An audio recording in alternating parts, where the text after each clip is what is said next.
question about mobile advertising, why it goes more in the budget of media companies? I think there are three primary reasons why it is so small today. First of all, mobile advertising is still a very new element in the advertising mix. Most of the brands, most of the advertising agencies, they tend to know television, radio, print, even internet advertising is about 20 years old. But mobile is very new. Even in the most advanced markets, it's 10 years old. Most of Europe, it's only 5 years even. Secondly, mobile advertising is complex. It is difficult.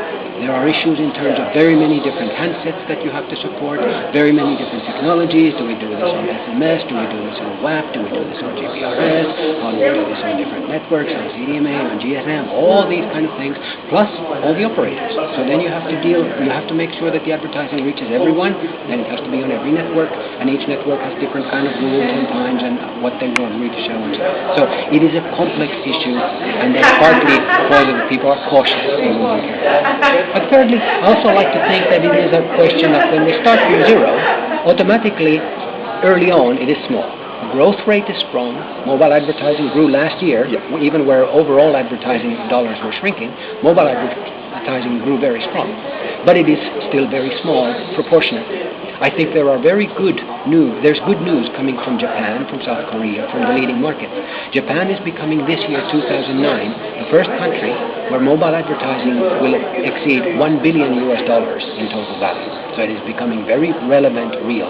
In Japan, every brand, when they run an advertising campaign, they automatically consider mobile. Just like today, most Western countries will automatically think of television and radio and print. Okay. Now you told us about some countries. Can you show some example of brands that use mobile advertising?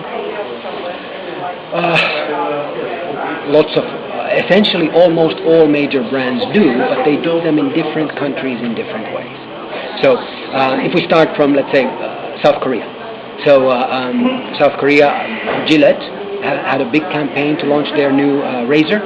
And they did a coupon advertising that had the world record 98% response rate. So people received the mobile advertisement, 98% actually came up and consumed the ad. One of my favorite from you. Exactly, thank you. And then but there are many others. So it goes from anything from digital brands, movies, music to completely non-digital brands. I think BMW, the car maker, is another excellent example.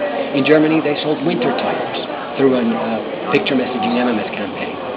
In Japan, there's a potato chip maker, Tohato, who ran an actual multiplayer advertising game that people could participate. That was a non-digital brand, a food brand, but they made a mobile campaign out of it.